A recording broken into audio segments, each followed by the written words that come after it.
Coach Shaq De Los Santos na bash, mas inuna ang signal kaysa sa UST, kawawa ang Golden Tigerses.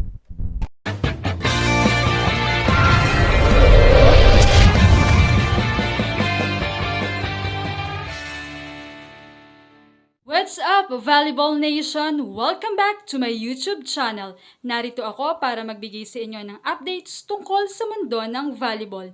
Pero bago yan, don't forget to subscribe and hit the notification bell para updated ka sa aking mga videos. Mahigpit nga ngayon ang bakbakan sa PBL at UAAP.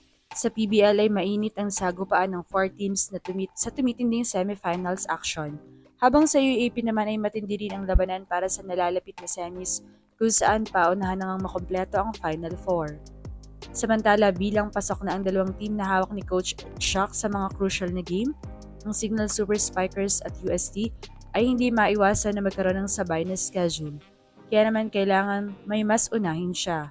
Noong nakaraan niyang laban kung saan sabay na araw at halos sabay na oras, naunang gamparan ni Coach Shaq ang kanyang tungkulin sa UST matapos ang straight set win nito. Pagkatapos ay agad na humabol para sa laro naman ng Signal. Subalit nitong recent game lamang na kung saan sabay rin ang araw at oras ng game ng UST at Signal, ay mas naging priority niya ang Signal.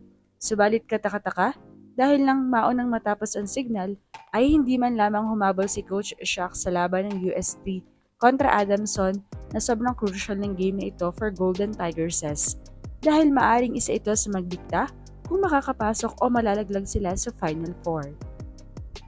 Lalo pang nainis ang mga fans na imbes na humabol si Coach Shaq sa laban ng UST, ay nagpaunlak pa ito ng interview matapos ang laban ng Signal.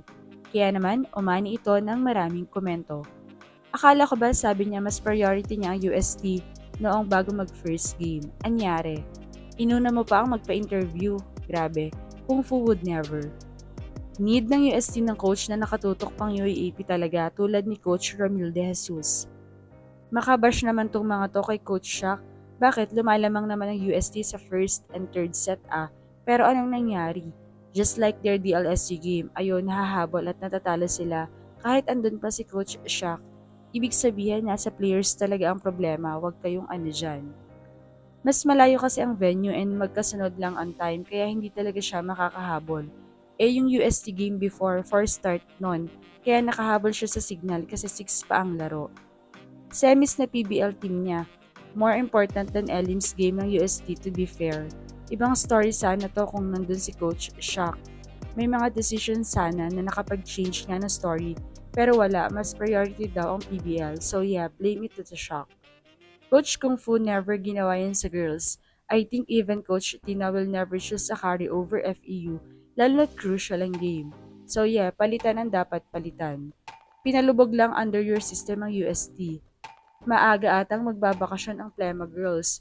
Anyways, bawi na lang next game. Pero kung hindi rin makabawi next game, next season na lang, basta bawi lang palagi.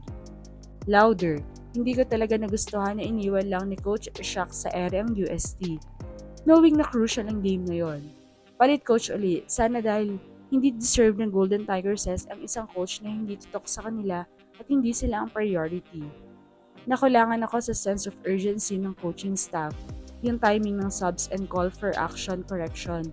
Kitang-kita naman kung saan need ng improvement ng players, hindi tinulungan or guide timely. Nagkalat na lang ng nagkalat with almost same set of players.